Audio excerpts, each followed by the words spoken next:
Okay, yeah, let's we'll play one more clip of Jonathan Turley as a young man. What is he saying here? This is Jonathan Turley as a young man. Wow. I stipulate these things. I think this is totally, I believe this is what his position was for sure. But, it's a 29-second clip. So in today's world, I always like to stipulate when we're doing these fresh. If there's, further context that emerges, right, we'll revisit Let's hear what he had to say in the context of the Clinton impeachment. Executive power exhibits the same physical properties as a gas in a confined space. When you expand the space, the gas will fill the space. You should not be misled. Your decision will define executive power and authority.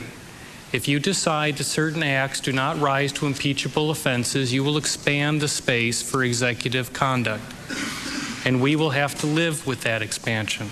Talking about blowjob. Now, forget about, for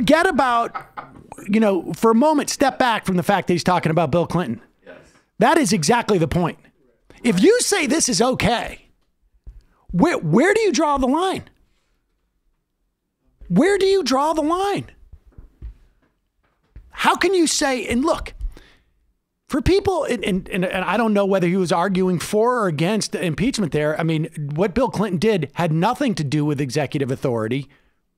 He was involved in a deposition that had nothing to do with his role as president. Was literally all about everything that didn't have to do with his role as president. But be that as it may, for people who are skeptics of impeachment, as far as I can tell, I mean, obviously Republicans are because it's a knee-jerk reaction. But I would say that the skepticism of impeachment from people who are actually in some way even following this appears to be A, that Democrats aren't doing the business of business. Now, this is an argument that Nancy Pelosi, Sherry Bustos also argued, that we don't want to get involved in this. We need to pass the new NAFTA to show that we're actually doing stuff. Now, that's a political argument. Patriot Act. And yeah, I mean, this is a political argument.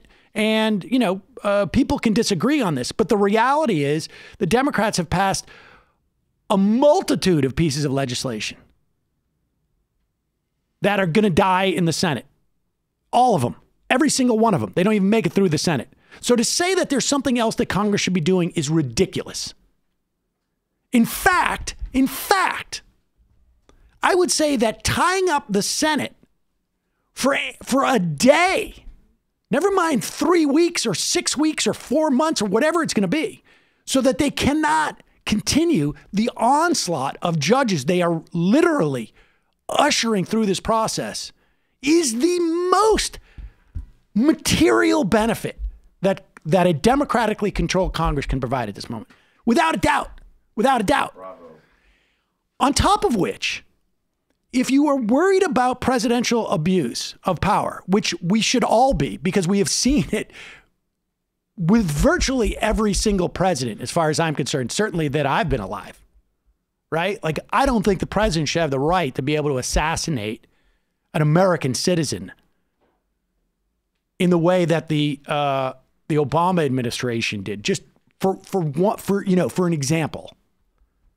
And then I don't think a president should be able to allow a torture regime spy on Americans and lie us into a war, et cetera, et cetera.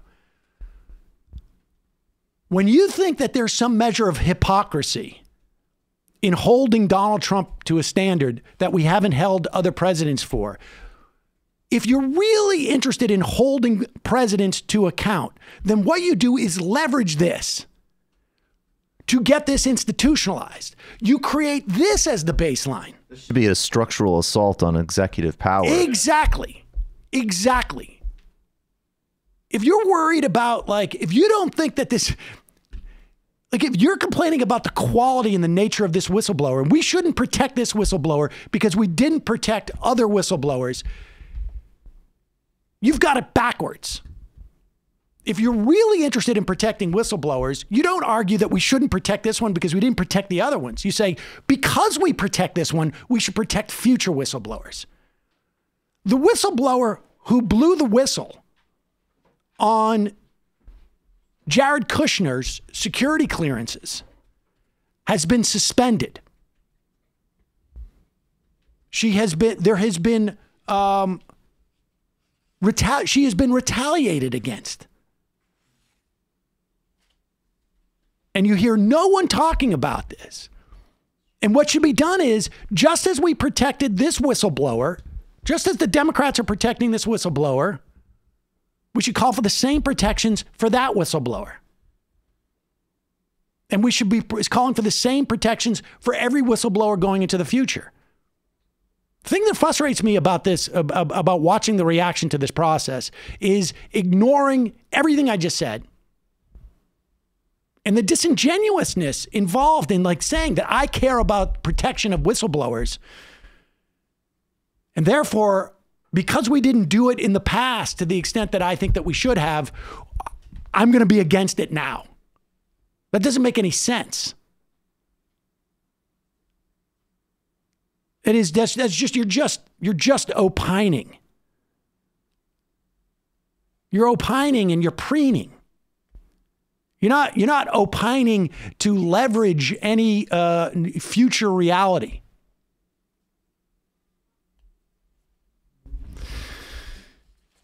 So, I mean, from what I saw so far, I was pleasantly surprised.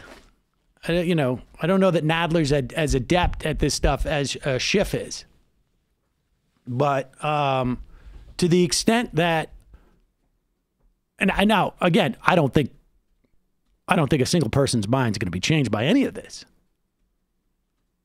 I don't think the Democrats who are worried about extending impeachment are going to be in any way assuaged.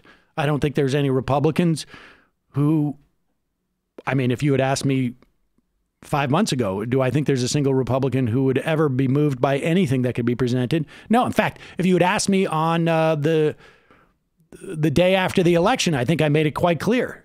Donald Trump is not going to be removed from office via impeachment unless he's caught naked running around on the front lawn of the White House. And that is because I don't think the Republicans are going to move an inch.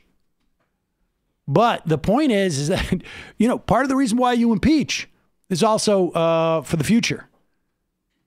We're talking a lot about the Johnson impeachment. We should normalize impeachment.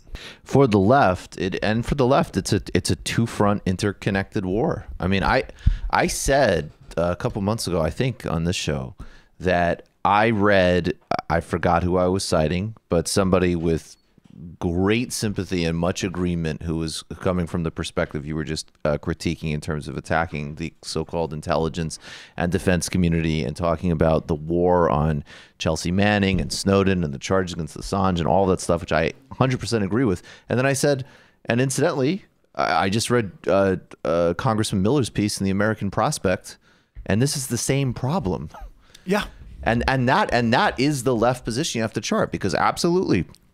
Look, I heard those law professors lauding, some great, city on a hill democracy. I don't buy it for a second. I think it's delusional. And I think the executive branch has clearly expanded under both parties in a totally ungoverned way, in a way that is synchronized and overlaps with all of these horrifying defense and intelligence policies. And you have to fight both on both fronts. That's the only left position. You have to you have to reform espionage laws. You have to get rid of the drone program. Well, it's also, frankly, you have to like impeach a civil Trump. Libertarian. Well, that's precisely what it is. Not to get back into definition debates, but I think we need to bring for real civil libertarian back. Right. I mean, you use this. We really you do. This, you leverage this. And it's the same way. goddamn thing. And of course, the resistance people, mostly don't get it. But the left people need to get the other side of the equation, which is this executive branch thing. It's synchronized. It's the same war in many respects, in my view.